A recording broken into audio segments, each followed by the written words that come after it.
Halo semuanya, gimana kabar kalian? Semoga semua sehat dan bahagia selalu. Kali ini admin bakal ceritain anime Vinland Saga season kedua episode pertama. Tapi sebelum lanjut, mari dukung channel ini dengan like dan subscribe agar channel ini semakin berkembang. Jadi untuk kalian yang baru ikuti Vinland Saga, ini ceritanya itu begini. Di season 1, di masa ketika era Viking berjalan, hiduplah seorang kesatria Viking bernama Thor dan Thorkel. Namun di medan pertempuran, Thor jauh lebih kuat dan berpengalaman dibandingkan Thorkel. Nah, di suatu hari, si Thor memutuskan untuk bertobat dan menikah dengan Helga. Keduanya pun mempunyai anak bernama Ylva dan Thorfinn.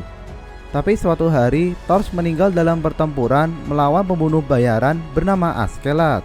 Thorfinn muda yang menyaksikan hal itu bertekad untuk mengikuti Askeladd dengan niat untuk balas dendam. Lalu di akhir semua pertarungan yang mereka alami, ternyata Askeladd dibunuh oleh seorang pangeran Denmark bernama Canute. Thorfinn menjadi sangat terpukul karena kesempatan dia untuk balas dendam menjadi habis tidak tersisa. Pangeran Canute lalu resmi menjadi Raja Denmark setelah ayahnya meninggal. Dia juga membatalkan rencana ayahnya dulu yang ingin menyerang Wales dan ingin berdamai. Sementara itu, Thorfinn dibawa keluar oleh pengawal Raja Canute di saat dia kehilangan tujuannya untuk bertarung. Itulah ending singkat dari season satunya. Nah, bagaimana dengan kelanjutannya? Mari kita saksikan di season 2 ini. Di episode pertama kali ini diawali dengan adegan seorang petani muda bernama Einar. Kala itu Einar sedang mencoba menebang pohon dengan kapaknya. Tapi ibunya Einar memarahinya karena jika ditebang, pohonnya bisa jatuh ke rumahnya. Saudarinya yaitu Lotta mengira bahwa dia berlatih untuk menjadi pemotong kayu. Tapi Einar mengatakan ini untuk persiapan berperang.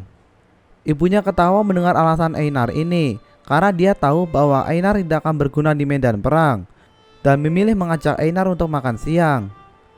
Ketika mereka makan, ibunya bertanya alasan Einar berlatih. Einar menjawab bahwa dia ingin melindungi desa ini. Dulunya desa ini pernah diserang dan terbakar, dan setelah dibangun kembali, Einar bertekad melindunginya. Einar juga kesal karena mereka selalu kalah dalam pertempuran. Alasan mereka bisa hidup sekarang karena dulunya ayahnya berkorban nyawa untuk ketiganya. Namun malamnya, tiba-tiba saja desa mereka diserang. Sekelompok penyerbu itu tanpa belas kasihan membantai para penduduk.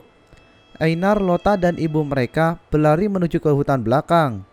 Namun penyerbunya berhasil menembak ibu Einar dengan sebuah panah.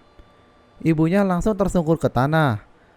Tapi Einar dan Lotta tidak mau meninggalkan ibu mereka dan bersikeras untuk mengajaknya pergi. Dikala penyerbunya semakin dekat, ibunya Einar memerintahkannya untuk membawa Lotta pergi. Setelah itu, dia pun menghembuskan nafas terakhirnya. Melihat ibunya seperti itu, Einar dan Lotta sangat syok dan tak bergeming. Lalu seorang pria datang dan membawa Lotta. Einar mencoba untuk melawan, tapi sayangnya dikalahkan dengan mudah. Lotta lalu mengambil jepit rambutnya dan menusuk punggung pria itu. Pria itu menjadi sangat marah dan membunuhnya dengan sangat brutal. Rekannya menjadi marah karena gadis tangkapannya malah dibunuh. Namun mereka kemudian memutuskan untuk membawa Einar dan menjualnya sebagai budak. Einar yang marah hanya bisa pasrah ketika jasad ibunya dan Lotta tergeletak di hadapannya. Beberapa waktu kemudian, Einar terbangun di sebuah kapal. Di kapal itu, seorang perempuan tiba-tiba sakit keras hingga mengeluarkan darah. Ya karena itu kapal budak, maka budak yang lemah dan sakit dianggap tidak berguna. Jadinya cewek itu dilempar keluar dari kapal. Melihat hal itu, Einar menjadi sangat marah dan bertanya kenapa mereka melakukan hal sekeji itu. Tapi pria itu langsung melumpuhkan Einar.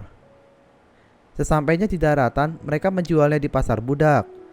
Melihat peluang dirinya tidak diperhatikan, Einar melarikan diri dari pasar tersebut. Dia lalu mencapai ke sebuah rumah dan mencuri makanan untuk hidup. Tapi sayangnya aksinya langsung diketahui oleh penjual budak tadi. Si penjual tadi langsung mencambuk Einar tanpa ampun di hadapan para budak lainnya.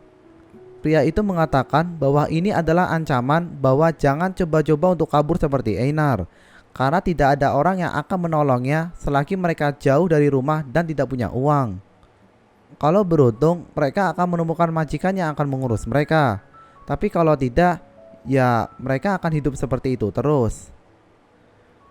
Einar kemudian menerima takdirnya, karena meskipun dia berhasil melarikan diri, dia nggak punya tempat untuk pulang lagi, mengingat ibu dan saudarinya sudah mati. Suatu hari ketika sedang dijual, penjualnya membujuk kakek tua ini dengan mengatakan bahwa Einar adalah budak yang dia cari. Tapi kakek itu membantahnya karena dia tidak terlihat seperti yang dia mau. Yang dia mau adalah ciri-cirinya berambut pirang dan bertubuh kecil. Pria tadi meminta maaf dan mencoba untuk menjual Einar sekali lagi. Tapi kakek itu bersikeras bahwa dia itu tidak mencari pekerja, tetapi kerabatnya yang bernama Thorfinn. Karena pedagang budak tadi gak tahu, maka kakek tadi pergi dari situ. Einar lalu berpikir bahwa si Thorfinn itu pasti beruntung karena ada orang yang terus mencarinya. Tak lama kemudian, seorang pria bernama Ketil muncul dan memeriksa Einar. Dia lalu bertanya nama asli Einar, pekerjaannya dulu, dan sekarang tinggal di mana. Einar menjawab bahwa dia dulu adalah seorang petani dan tinggal di Inggris Utara. Karena dia tertarik, Ketil bertanya apakah Einar mau membantu pertaniannya. Einar setuju dan Ketil membelinya untuk diajak pulang dengannya. Dan disinilah Ketil menunjukkan lahan pertaniannya pada Einar. Di saat Einar terkagum dengan keindahan lahan pertanian Ketil, Ketil bertanya bahwa dia akan mengenalkan Einar pada saat makan malam. Di sini Einar menjadi teringat dengan keluarga dan tanah kelahirannya. Tapi Einar paham bahwa dia tidak akan bisa bebas lagi dan merasa bahwa jika ibunya tidak mati, maka dia tidak akan kehilangan segalanya. Einar mulai menerima keadaannya sebagai budak dan bertekad jika dia melayani tuannya dengan baik, maka dia tidak akan kelaparan.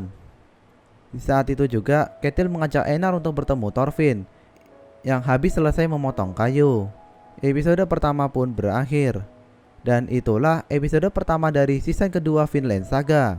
Alasan kenapa anime ini ratingnya bagus banget itu karena di storyline-nya menceritakan tentang sisi gelap geopolitik dunia, di mana sebenarnya gak ada lawan dan kawan yang abadi.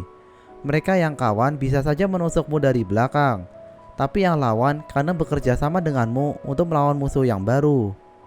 Selain itu tidak ada kekuatan superpower di anime ini. Yang ada hanya skill berperang dan selalu siap survive di kondisi apapun. So, itu saja alur cerita dari anime Vinland Saga season kedua episode pertama. Lalu bagaimana dengan kelanjutan pertemuan Einar dan Thorfinn? Simak di episode berikutnya ya. Terima kasih udah menonton dan bye bye.